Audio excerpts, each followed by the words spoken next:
Allez, on est parti pour la deuxième période de ce numéro de la Grande Team. On espère que vous passez un bon moment en notre compagnie. On est ensemble, on est en direct jusqu'à 22 h et vous pouvez interagir avec nous en nous écrivant sur la page Facebook de la 3 et en nous appelant, oui, une ligne téléphonique qui vous est réservée, 21 59 93 99, 21 59 93 99. Et une question dont on va parler un petit peu plus tard, mais commencez déjà à vous préparer, hein, oui. On va parler de la reprise du championnat de football. La reprise du championnat doit-elle être la première action à mener par le comité de normalisation? Eh bien, on va en parler dans quelques instants. Roger Stéphane est arrivé sur le plateau de la Grande Team. Bonsoir Roger Stéphane. Bonsoir Tia. Vous allez bien? Oui, tout va bien. Bonsoir la Grande Team. Bonsoir Roger. Alors Roger Stéphane, je sais que vous êtes un grand fan de basketball. Hein, et ben, vous avez beaucoup de chance, hein, comme beaucoup de nos amis téléspectateurs, puisque les matchs du championnat national de basketball sont à suivre hein, sur la 3. Et ce jeudi, donc demain à partir de 16 h 15, vous aurez les rencontres hommes JCA Azur. Donc, mais n'oubliez pas. Hein, avec l'ABC qui a déjà commencé à écraser le championnat, avec un score de 50 points d'écart. Demain, ça va être un festival encore. Il ne faut pas que ça vous empêche de bien préparer votre émission, oui, Roger. Ne vous inquiétez pas. Allez, il est temps d'accueillir notre invité hein, de ce soir. Et ce soir, eh bien, nous recevons un gardien de but de football. Oui, il est sociétaire de la Société Omnisport de l'Armée.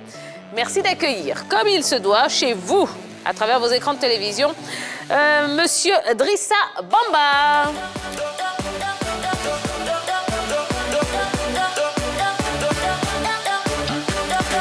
Bonsoir Drissa. Bonsoir. Comment allez-vous? Je vais très bien. Oh, mais elle est belle votre chemise, dis donc. Merci beaucoup. Bon, on est content de vous avoir sur le plateau. Moi aussi, hein. c'est pareil. Bon. Bonsoir la Grande Team aussi. Bonsoir. Eh bien, la Grande Team est là et elle vous salue. Et vous avez même les téléspectateurs, regardez la caméra qui est juste devant vous. Ah, ok. Voilà. Je vous fais un coucou. Eh bien, voilà. Alors, Drissa, vous avez été formé à l'Académie Mimosifcom. Hein. Oui. De là, vous êtes parti à la FAD, ensuite vous avez atterri à l'Africa. On se demande pourquoi est-ce que vous n'avez pas évolué finalement en équipe première hein, de la SEC. J'ai suivi ma formation, bien vrai, j'ai suivi ma formation à l'Académie Mimosifcom. Déjà, je suis rentré là-bas à l'âge de 12 ans en 2005. Voilà, comme rêve de tout un jeune. Lorsque tu es à l'Académie, déjà le premier rêve, c'est de pouvoir jouer en équipe A. Voilà, c'est de pouvoir jouer en équipe A à la SEC. Et le deuxième, faire l'effort d'aller en Europe. Ben, tu vois, tout le monde n'a pas les mêmes chances, tu vois. Voilà, malheureusement, je n'ai pas pu participer, je n'ai pas pu jouer avec l'équipe A. Je n'ai pas pu jouer avec l'équipe A, mais j'ai préféré aller affronter d'autres challenges, tout ça, pour pouvoir être encore plus aguerri. Et puis voilà, mais la SEC reste toujours la maison, quoi. La SEC reste toujours la maison. S'il y a une opportunité, alors on ne sait jamais pourquoi ne pas revenir à la maison et puis voilà quoi. Est-ce que l'académie est plus difficile pour les gardiens de but? Parce qu'il y a beaucoup de joueurs de champ qu'on voit, qui sortent, qui partent, mais on voit très peu de gardiens. Est-ce que là-bas, c'est plus difficile pour les gardiens de but? Bon, je trouve que pas difficile. Pas difficile puisqu'on reçoit à peu près les mêmes formations. On reçoit à peu près les mêmes formations, mais je trouve que c'est question de chance. Chacun a sa chance. Voilà, chacun a sa chance, on reçoit les mêmes formations et puis on essaie de donner le meilleur de soi. Et puis voilà, c'est à Dieu de décider le destin de tout un chacun, quoi. Donc voilà, c'est un peu ça. Alors après la Côte d'Ivoire, vous vous êtes retrouvé au Nigeria. Ouais. Alors de 2016 à 2018 au club, alors je m'excuse pour la prononciation, Ifan-Yoba. Bon, ça, voilà. Et puis 2018-2019, Rivers United. Comment vous êtes retrouvé au Nigeria dans ce championnat? Déjà, j'ai évolué avec le Stade Abidjan. En étant avec le Stade Abidjan, concernant mes performances, tout ça, voilà, on a déjà, comme tout un bon joueur, il y a des agents de joueurs, des intermédiaires déjà qui nous suivent. Et puis voilà, ils essaient de nous approcher en nous faisant des propositions, en nous demandant de les envoyer souvent nos vidéos des différents matchs, tout ça, des différentes compétitions. Mais qu'est-ce qui vous a séduit dans le championnat nigérien? Bon, je me dis que déjà, je devais aller affronter d'autres challenges, au fait. Je devais aller affronter d'autres challenges, sortir hors du pays. Aller voir un peu à l'extérieur du pays, déjà dans un pays anglophone. Voilà, il devait sortir hors du pays, aller, voilà, quoi. Voir... C'était la meilleure proposition que vous aviez à ce moment-là? Oui. Financière? Bon, financièrement, je peux dire oui. financièrement, il peut dire oui. Et puis, sur le plan un peu expérience aussi. Oui. Il devait sortir, aller acquérir quelques expériences aussi. Voilà, quoi. Alors, si on devait comparer, si vous deviez comparer ces deux championnats, le championnat ivoirien et le championnat nigérian, vous diriez quoi? Bon, je trouve que c'est deux championnats qui sont très différents. Voilà, déjà, le championnat nigérien, c'est encore plus intense. C'est encore plus intense, c'est comme l'Angleterre. Voilà, alors que le championnat ivoirien, c'est encore plus comme le championnat français. C'est encore plus tactique, et le championnat nigérien, plus physique. Et puis, bon, je trouve que l'organisation aussi, voilà, ils essaient de faire encore un peu d'effort. Est-ce que les clubs au Nigeria sont financés? Est-ce que les clubs sont plus structurés? Est-ce que le championnat est mieux organisé au Nigeria qu'en Côte d'Ivoire? Bon, je peux dire que c'est à peu près. C'est à peu près, c'est un peu... le même visage. Le même visage. C'est à peu près le même visage, seulement que la différence est que c'est le niveau du jeu, et puis voilà, quoi. D'accord. D'accord. Alors, Drissa Bamba, depuis 2019, soit juste après le titre remporté par la SOA, vous signez dans ce club. Qu'est-ce qui vous a poussé à revenir au pays? Bon, ce qui m'a poussé à revenir au pays, déjà, lorsque je suis parti hors du pays, c'était pour aller acquérir l'expérience. Je trouve que l'expérience a été déjà acquise. Je me disais qu'il était temps de venir mettre ça à l'épreuve dans un club, apporter l'expérience que j'ai acquise à l'extérieur du pays. Déjà, j'ai trouvé que la SOA était le club, voilà, bien pour moi. Et puis le président aussi, vu les différents, le projet du président, tout ça, qu'il m'a proposé, vraiment qui m'a vraiment plu, quoi. Voilà, donc c'est ce qui m'a plus poussé, vu qu'il s'est basé un peu sur les jeunes. Cette année, cette saison, beaucoup sur les jeunes et avoir quelques joueurs expérimentés pour essayer de pousser ces jeunes-là à aller encore de l'avant. Voilà, un peu ça. D'accord. Drissa, à 28 ans, vous êtes, je dirais, un virage important de votre carrière. On a déjà vu dans votre pédigré que vous avez connu beaucoup d'expériences. Quel est votre ressenti par rapport à toutes ces expériences? Est-ce que vous êtes satisfait de votre parcours jusqu'à présent? Bon, je peux dire que je suis satisfait. Je suis satisfait puisque voilà, le rêve de tout un jeune, c'est de faire une carrière professionnelle, de pouvoir se faire plaisir. Voilà, je me dis que déjà, je suis arrivé à sortir hors du pays, déjà c'était déjà bon, vu que j'ai participé aussi j'ai joué avec l'équipe nationale des jeunes jusqu'à A', la CHAN, tout ça, où j'ai terminé 3e. Donc voilà, je me dis que voilà, quoi, c'est pas mauvais pour moi. C'est pas mauvais pour moi, mais j'en veux encore plus. Voilà, j'en veux encore plus. Avec l'expérience que vous avez acquise, est-ce que vous pensez un jour remplacer Gboro Sylvain à l'équipe nationale? Ben, chaque chose a son temps. Voilà, chaque chose a son temps, chacun a son temps, chacun a son moment. Voilà, si l'opportunité arrive, pourquoi ne pas la saisir? Voilà, mais avant ça, je continue de travailler. Pour être à mon meilleur niveau, là, le jeu, la chance vient à moi de la saisir, quoi. Aujourd'hui, quand on regarde au niveau des gardiens de l'équipe nationale A, on a Gboro Sylvain, on a Ratapé. Et au niveau du 3e gardien, je pense qu'il y a une place qui est ouverte.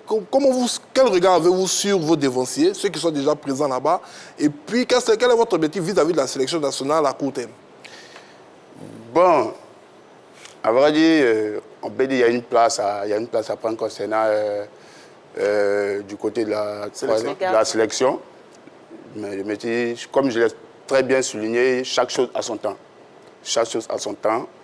Il faut laisser le temps au temps et puis au fur et à mesure, en travaillant, en te fixant tes objectifs, en donnant le meilleur de toi dans ton club. Et au fur et à mesure, avec ça, on va voir. On dirait que vous n'y croyez pas trop. Parce que derrière, il y a Mané de l'Africa, il y a Sissi Abdou Karim aussi qui est là. On a le sentiment que vous n'y croyez pas trop. Non, mais je crois, mais c'est des performances. C'est les performances. Il ne faudrait pas vite t'annoncer.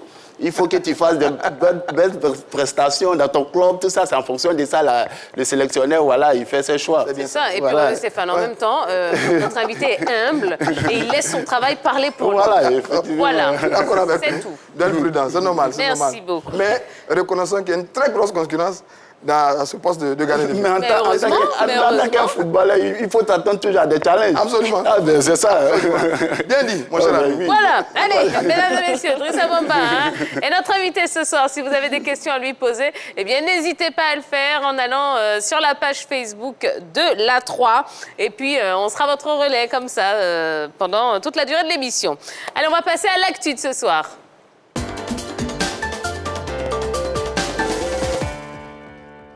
Et depuis 10 mois, les footballeurs évoluant en Côte d'Ivoire attendent impatiemment la reprise des compétitions locales. Désormais, leurs espoirs reposent sur le comité de normalisation. Alors, Drissa, comment est-ce que vous vous occupez en attendant la reprise, vous? Bon, je veux dire, j'ai la chance déjà de signer dans un club déjà, un très grand club professionnel, comme qui est la SOA. Ils n'ont pas arrêté les entraînements. La SOA continue toujours les entraînements. Dès mon arrivée, lorsque j'ai quitté le DG, je suis venu. Je me suis déjà installé à la SOA. Déjà, la SOA s'entraînait. Donc, on continue les entraînements normalement comme si le championnat y était. Donc, on se prépare. Donc, c'est avec les entraînements, comme d'habitude, j'occupe un peu mon temps, tout ça. D'accord, attendez. Je sais que vous avez beaucoup de questions à poser à l'invité. Mais avant cela, eh bien, voilà, information. Le téléphone est ouvert, oui, ça y est. 21 59 93 99. Est-ce que la reprise du championnat doit être la première action à mener par le comité de normalisation? Eh bien, c'est maintenant. Vous pouvez commencer à nous appeler. Oui. Moi, je voulais juste, à la suite de votre question, lui demander si la SOA continue de verser vos salaires. C'est ça aussi le plus important. Eh bien oui. Voilà. Déjà, comme je l'ai bien souligné, la SOA était un grand club. Depuis que je suis venu, déjà le championnat n'a pas encore commencé. J'étais déjà dans un club au Nigeria. Mais lorsqu'il vient, je signe mon contrat, la SOA respecte déjà le contrat que nous avons déjà signé. Et là, tout de suite, la SOA commence à me payer, malgré que je n'ai pas commencé à compétir, à respecter les différents contrats. Donc, lorsque le championnat commence, là, à moi maintenant de prouver, maintenant, voilà. Donc, je confirme que la SOA, pas pour faire plaisir, mais la SOA paie les salaires régulièrement, pas de problème. C'est une très bonne information. Alors, après la présentation des membres du comité de normalisation, on avait pensé que les choses iraient quand même relativement vite. Ça fait une semaine déjà qu'ils sont installés, mais pourtant, il ne se passe pas grand-chose. À votre avis, qu'est-ce qui se passe? Qu'est-ce qui coince? Mais une organisation comme celle qui est en train d'être mise en place prend quand même quelques temps. Il faut des rencontres, il faut des échanges, il faut des discussions, surtout avec ceux qui sont là. On sait que le comité de normalisation est arrivé juste pour prendre la place des membres élus du comité exécutif, mais tout ce qui est machine derrière pour travailler, ils vont rester en place. Donc il faut essayer tout simplement de se fondre dans ce moule administratif et puis permettre la reprise des activités normales. Moi, je pense que pour l'instant, ils sont dans une période d'observation normale pour essayer de savoir comment est-ce que le système fonctionne avant de commencer à prendre les premières décisions. D'accord. On a M. Constant qui nous appelle de Bassam. Bonsoir, M. Constant. Et bonsoir, la grande team. Bonsoir, Tia. Bonne heureuse année. Oh, mais à vous également, M. Constant. Bonne année, meilleurs vœux, Merci, merci. Alors, Monsieur Constant, on parle du comité de normalisation. Est-ce que la reprise du championnat doit être la première action à mener de la part de ce comité? Bon, nous autres amateurs de football, nous ne savons pas les priorités présentement du comité de normalisation. Nous ne sommes qu'assistants, mais nous autres voudrons que le championnat soit la priorité. Oui. Parce qu'au-delà du championnat, il y a d'autres priorités. Le comité de normalisation, certes, est arrivé présentement, mais le comité de normalisation devait être arrivé plutôt depuis 2018. Ça a été voulu par le GX. Dans les plaintes du GX, les premières plaintes du GX qui se plaignaient de la gestion du football. Et si maintenant ce comité de normalisation vient mettre un peu d'ordre dans notre assiette footballistique, je pense qu'au-delà, il y a d'autres priorités, mais vu que les acteurs du système sont aux arrêts, vu qu'il n'y a plus de championnat, vu que nous ne pouvons plus aller au terrain, déjà même qu'il n'y a pas de spectateurs et qu'il a commencé à avoir un petit engouement, et vu qu'il est arrêt, nous prenons acte, mais nous voulons que ça soit vraiment la priorité du comité de normalisation. D'accord, très bien. Merci beaucoup pour votre appel, Monsieur Constant. Merci. Allez, passez une bonne soirée. Alors, même question pour vous, Drissa. Ce comité de normalisation qui est là, qui a commencé à se mettre en place, est-ce que la reprise du championnat doit être la première action à mener? Ou bien est-ce qu'il y a d'autres priorités selon vous? Bon, je peux dire oui comme je peux dire non. Déjà, en tant qu'acteurs, nous sommes patients. Voilà, nous sommes patients. Nous sommes impatients de retrouver, de retrouver le championnat puisqu'on vit de ça. Voilà, on a envie de se faire plaisir et c'est grâce à ça aussi on se procure de la joie, tout ça. Mais avant ça, il y a eu un problème, il y a eu un souci. Voilà, c'est par rapport à ces soucis-là que le comité a été très envoyé. Voilà, il faudrait essayer de tout arranger. Ça va prendre du temps, mais il faudrait que déjà ça soit bien organisé. Essayer de réunir les autres pour pouvoir déjà fonder quelque chose de bien quoi, avant de reprendre le championnat. Tu vois, comme ce que je vais expliquer déjà, faire la solidarité entre les uns et les autres, déjà entre les différents présidents, tout ça, trouver un terrain d'attente avant la République. Puisque si on reprend le championnat, qu'il n'y a pas d'entente déjà, je trouve qu'il y a un petit truc. Donc le premier chantier pour vous, c'est d'asseoir tout le monde. Et puis, voilà, il faut qu'on trouve un terrain d'attente. Voilà, il faut qu'on trouve un terrain d'attente et puis à partir de là, les choses vont pouvoir... les choses vont pouvoir aller tranquillement. D'accord. Roger Stéphane. Bon, sur le championnat, j'avoue que, bon, je ne sais pas trop, ça dit qu'entre venant de la FIFA qui dit que le comité de normalisation va organiser le championnat, entre le ministre des Sports qui dit que l'État va prendre en main un certain nombre de choses par rapport donc à l'effectivité du football, j'avoue qu'on se perd un peu. On ne sait pas exactement comment ça va se passer. Parce que sur le mandat de la FIFA, on parle d'affaires courantes. Est-ce que le championnat fait partie des affaires courantes? Bon, j'avoue qu'on ne sait pas vraiment comment est-ce que tout ça va se faire. Donc, on est un peu tous dans l'expectative. Il y a une volonté affichée des uns et des autres. C'est que les présidents des clubs veulent jouer le championnat.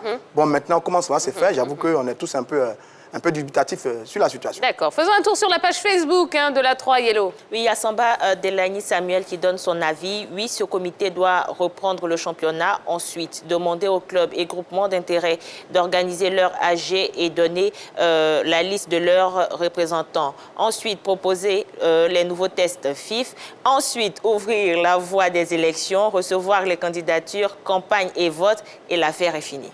D'accord. Bon. Il a carrément tout son programme là. Ah ben voilà, mais il a bien raison, D'accord, très bien. Continuez, envoyez-nous des messages sur la page Facebook de la 3. On va prendre Monsieur Achille, voilà, qui nous a rappelé, Monsieur Achille de Yopougon. Rebonsoir, Monsieur Achille. Oui, bonsoir madame. Merci pour la fidélité. Moi, je suis le fidèle des fidèles de votre roi. Voilà, on est très content de le savoir, monsieur Achille.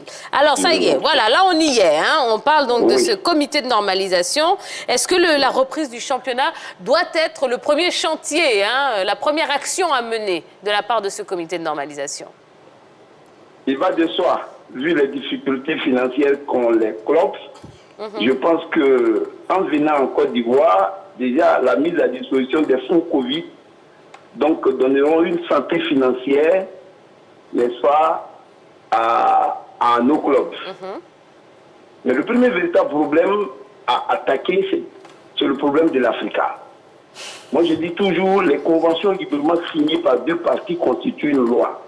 En France, ces lois, c'est difficile. Or, à l'Africa, il y a eu...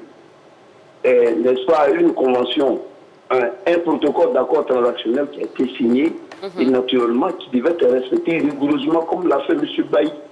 Donc le comité de normalisation doit d'abord régler ce problème dans un premier temps parce que l'argent va sortir de là. Il faut qu'on sache à qui reviendra cet argent puisqu'il y a deux présidents à l'Afrique. Donc moi je ne suis pas dans l'expectative comme l'a dit Stéphane parce que lors du point de presse du comité de normalisation, pour moi, ce que j'ai entendu, la priorité, c'est le début du championnat.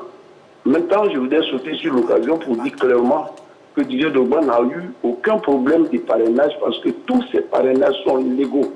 Je le dis, je prends mes responsabilités, mais moi je vous dis merci pour tout ce que vous faites. Vous avez donné la parole, on est en train de se vider et c'est intéressant. Je vous dis vraiment merci pour tout ce que vous faites pour la Côte d'Ivoire. Vous allez voir que nous tous, nous revenons sur la grande team parce qu'on vous aime. Merci beaucoup. Merci. Voilà, Merci merci. infiniment, monsieur Achille. Ben voilà, la grande team sert à ça.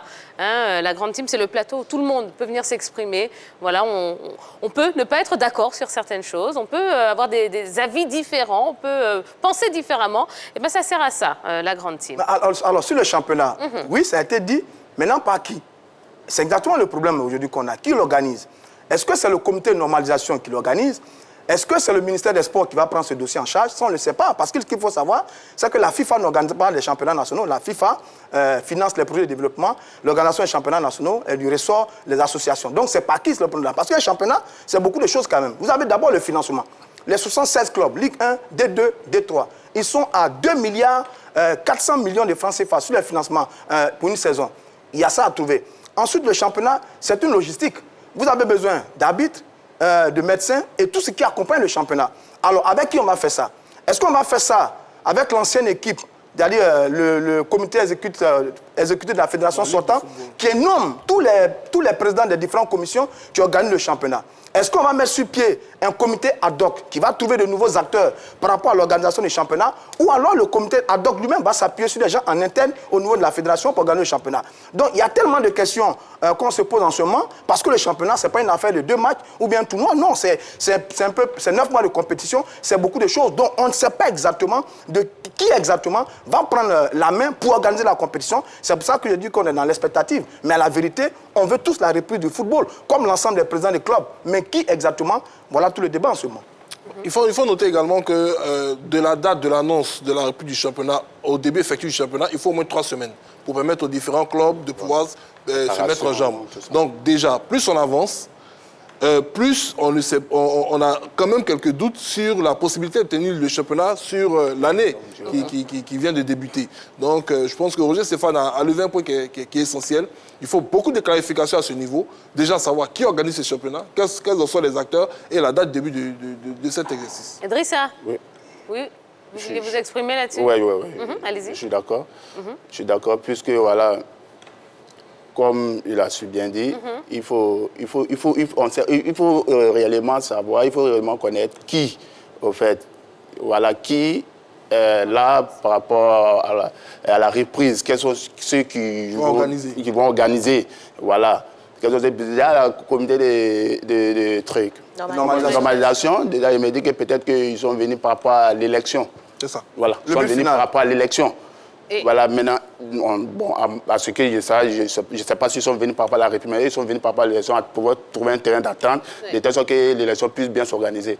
Maintenant, nous, on est sur le but de savoir qui est là pour pouvoir, voilà quoi. D'accord, et puis il y a un autre aspect, c'est que les sponsors, il y a certains sponsors qui refusent aussi c'est exactement ça. De donner de l'argent parce qu'on ne sait pas. Voilà. On prend le cas du diffuseur, on prend le cas du diffuseur, par exemple, du championnat national de première division, qui lui s'inscrit généralement sur une durée de 3 ans. Quand vous êtes déjà dans un comité de normalisation, ils ne peuvent pas discuter, ils ne peuvent pas avoir un interlocuteur pour pouvoir discuter sur un projet à long terme. Donc qui va diffuser les rencontres du championnat? Il y a beaucoup d'éléments comme ça.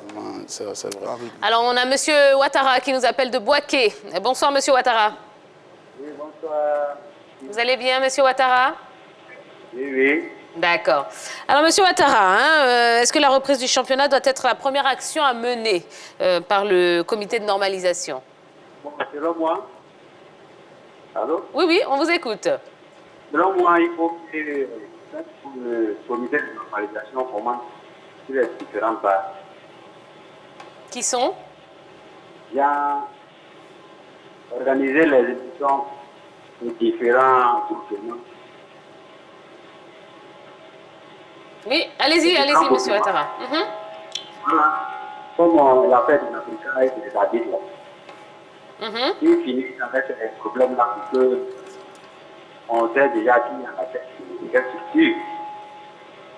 Là, comme ça, il peut organiser tranquillement le championnat. Bon.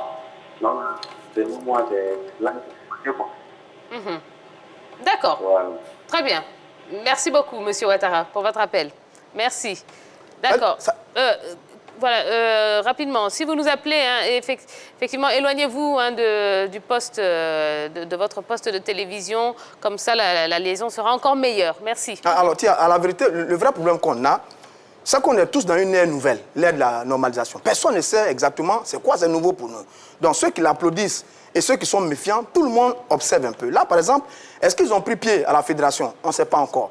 Est-ce que l'ancien comité exécutif fait blocage? On ne sait pas. Est-ce que l'ancien comité exécutif peut faire blocage? Parce que la décision exécutoire a dit le ministre des Sports. Donc, on regarde un peu. Quel est le mécanisme d'installation du comité de normalisation? Le bureau qui a été mis en place, il n'a que 3 membres. Est-ce que ce sont les 3 membres-là qui vont diriger ce comité de normalisation ou il en faut d'autres encore?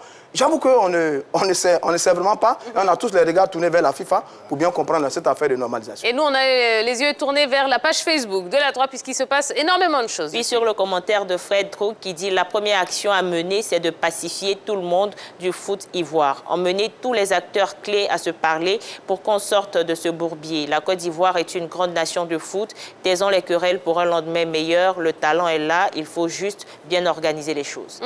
Oui, donc pacifier vraiment, mettre les choses à plat. Ils sont plusieurs à nous l'avoir dit. Non, ça concerne les acteurs. Mais nous, aujourd'hui, on se demande... Bon, quand je parle des acteurs dirigeants. Nous, on parle des acteurs, je dirais, pratiques. Ceux qui vont jouer au foot. Voilà. Ils ont besoin de jouer. Les supporters ont besoin d'aller au stade. Bon, le comité de normalisation peut discuter avec les différents dirigeants, les différents candidats, le bureau exécutif sortant, et ainsi de suite. Ils ont largement le temps pour le faire. Ils ont plusieurs endroits pour le faire. Mais aujourd'hui, la reprise du championnat, les acteurs clés du football qui sont les footballeurs, qu'est-ce qu'on en fait? Voilà. Mais ce sont les dirigeants quand même qui donnent la permission pour que les joueurs puissent... Mais le temps, vous savez, le temps qu'ils rencontrent les dirigeants, le temps qu'ils discutent, le temps qu'on essaie d'aplanir les différends, on va se retrouver facilement dans le mois de juin. Effectivement. Le football est à l'arrêt depuis le mois de mars.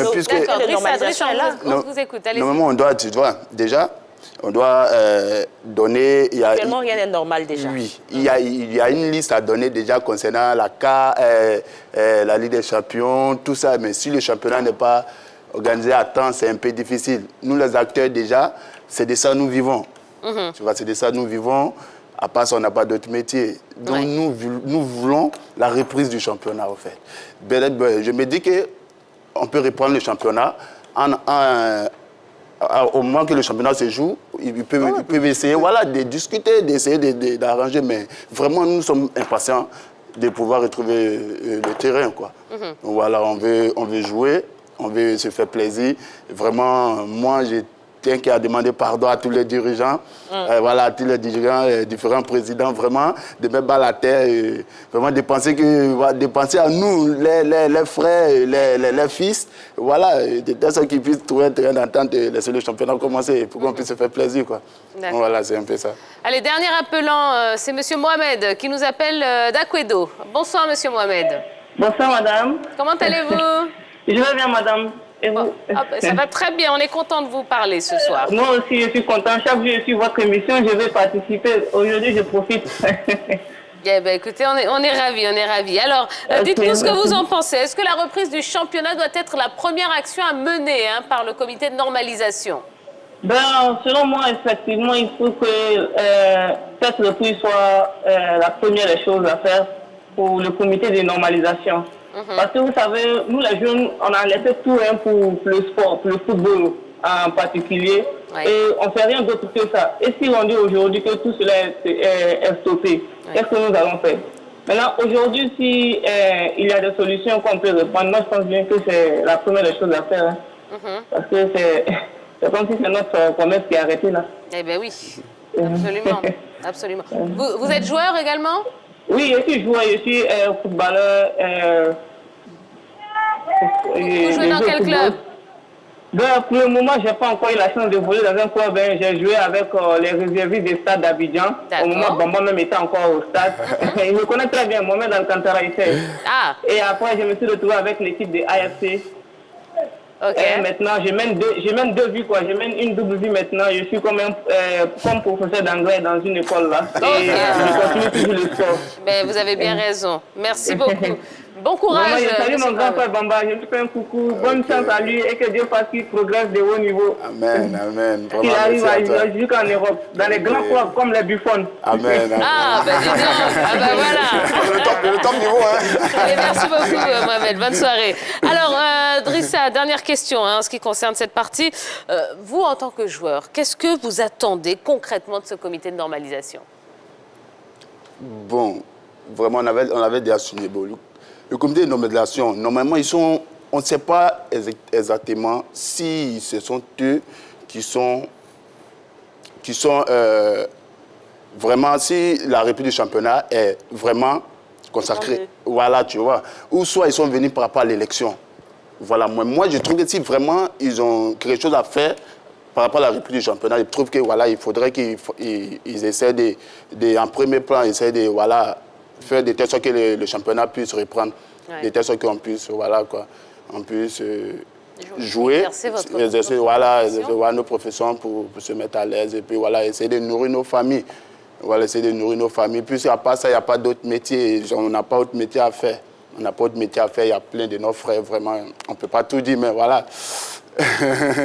D'autres, on ne peut pas tout dire. D'autres ont la chance de jouer dans des clubs où ça paye. Mais vraiment, il y a d'autres aussi. Vraiment, on ne peut pas tout étaler. Mais vraiment, moi, ce que je peux dire, ils n'ont qu'à faire l'effort de pouvoir organiser le championnat pour que les jeunes frères et les amis puissent se régaler. Allez, on va marquer la deuxième pause de la soirée. On va se retrouver dans un instant. Il y aura un petit bizarroïde, oui, qui vous sera proposé par Jojo. Et puis, on fera le point de cette deuxième journée du CHAN 2020. On parlera du groupe A. On vous explique tout et on restera évidemment avec notre invité de ce soir, le gardien de but de la SOA, Drissa Bamba. Alors, si vous avez des questions à lui poser, eh bien, n'hésitez pas à profiter de ce temps de publicité pour aller sur la page Facebook de la 3 pour lui laisser un maximum de messages, un maximum de questions. À tout de suite.